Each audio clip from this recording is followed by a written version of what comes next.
పోయిన ప్రభుత్వం అప్పులు ఎట్లా చేసింది, రాష్ట్రాన్ని ఎట్లా దివాలా తీసిపించింది అనేటటువంటి అంశాల మీద మాట్లాడడం, అదేవిధంగా పదే పదే వేల కోట్ల రూపాయలు అప్పులు తీసుకొని రావడం, ఖజానా మీద భారాన్ని పెంచడం, కానీ తెచ్చినటువంటి అప్పుతోనే ఒక్కటి కూడా పనికొచ్చేటటువంటి పని చేయకపోవడం అన్నది మనం గత 16 నెలలుగా చూస్తున్నటువంటి సందర్భం. అంతేకాకుండా మన రాష్ట్రానికి సంబంధించినటువంటి గౌరవ ముఖ్యమంత్రి గారు నిన్నగాక మొన్న మాట్లాడినటువంటి మాటలు కూడా మనందరం కూడా చూసినాం. తెలంగాణ ఆత్మగౌరవాన్ని కించపరిచే విధంగా, నేను ఒక రాష్ట్ర ముఖ్యమంత్రిగా ఎక్కడికి పోతున్నా నన్ను చెప్పుల దొంగను చూసినట్టు చూస్తున్నారని అంత నీచమైనటువంటి మాటలు, నిజంగా అట్లాంటి మాటలు చెప్పాలంటే ఇబ్బంది అనిపించినా ఆయన నోటి నుండి అట్లాంటి మాటలు వినడం అన్నది తెలంగాణ ప్రజలకు అవమానం. అది సీఎం చైర్కి అన్నది పక్కన పెడితే మనది అన్ని రాష్ట్రాల్లాగా కాదు. మనం ఆత్మగౌరవంతో పోరాటం చేసి 60 ఏళ్ళు సాధించుకున్నటువంటి రాష్ట్రం. అటువంటి రాష్ట్రాన్ని ఎంత గౌరవప్రదంగా మనం కాపాడుకుంటే అంత బాగుంటుంది. కానీ తెలంగాణ ఆత్మగౌరవాన్ని కించపరిచే విధంగా ముఖ్యమంత్రి గారు మాట్లాడడం బాధాకరం. అయితే ముఖ్యమంత్రి గారి మాటల వెనకాల ఆక్రోశము, బాధ వేరే ఉన్నది. ఏంది వేరేది? మొన్ననే మనం చూసినాం, 400 ఎకరాలు కంచగచ్చిబౌలి భూముల్ని కుదోబెట్టి 10,000 కోట్ల రూపాయలను అప్పుగా తీసుకొని రావడం జరిగింది. యావత్ ప్రపంచం ముందు తెలంగాణ పరువు తీసినటువంటి ఉదంతాన్ని కూడా చూసినాం. అక్కడ ఉన్నటువంటి నెమళ్లను, చెట్లను అన్నిటినీ నాశనం చేస్తే ప్రపంచవ్యాప్తంగా ఉన్న పర్యావరణవేత్తలందరూ కూడా బాధపడ్డ విషయం చూసినాం. మరి ఎందుకంత పట్టుదల?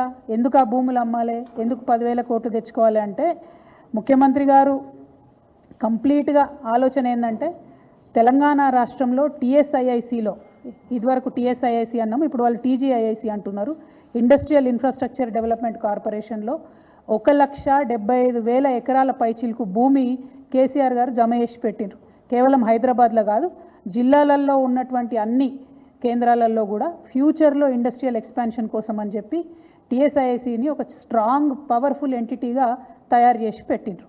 ఇవాళ రేవంత్ రెడ్డి గారి కుట్ర ఏంటంటే ఆ భూములన్నింటినీ కూడా కుదవబెట్టాలి. కంచెగచ్చిబౌలి శాంపుల్ మాత్రమే 1,75,000 ఎకరాల తెలంగాణ వ్యాప్తంగా ఉన్న భూముల్ని కుదవబెట్టడానికి ఒక మంచి కుట్రపూరితమైనటువంటి స్కెచ్ రేవంత్ రెడ్డి గారు తయారు చేసుకున్నారు. మరి తయారు చేసుకున్నారు, కానీ ఆ విషయాన్ని ప్రజల నుంచి దాచిపెట్టాలనేటటువంటి ప్రయత్నం చేస్తున్నారు. మీ అందరికి కూడా తెలుసు, నా దగ్గర నిర్దిష్టమైనటువంటి ఆధారాలు లేకపోతే నేను మాట్లాడను. ఇవాళ నా చేతిలో ప్రభుత్వం ఇచ్చినటువంటి జీవో నంబర్ 12 ఉన్నది. GO number 12.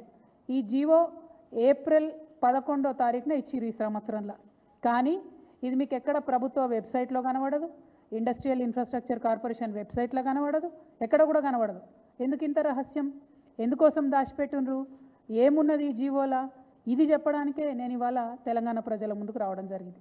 ఈ జీవోలో ఏం చెప్తుందంటే, ప్రభుత్వము ఇప్పటి వరకు Telangana state industrial infrastructure corporation అనేటటువంటిది ఒక ప్రైవేట్ లిమిటెడ్ కంపెనీగా ఉన్నది. ఇప్పుడు దాన్ని రేవంత్ రెడ్డి గారి ప్రభుత్వం నిర్ణయం తీసుకొని పబ్లిక్ లిమిటెడ్ కంపెనీ కింద మార్చడం జరిగింది. మరి ఏం మార్పు వస్తుంది ప్రైవేట్ లిమిటెడ్ కంపెనీ నుంచి పబ్లిక్ లిమిటెడ్ కంపెనీ చేస్తే అంటే, ఇంకా 1,000 కోట్లు ఎక్కువ రుణాలు తీసుకొచ్చేటటువంటి అవకాశం ఉంటుంది.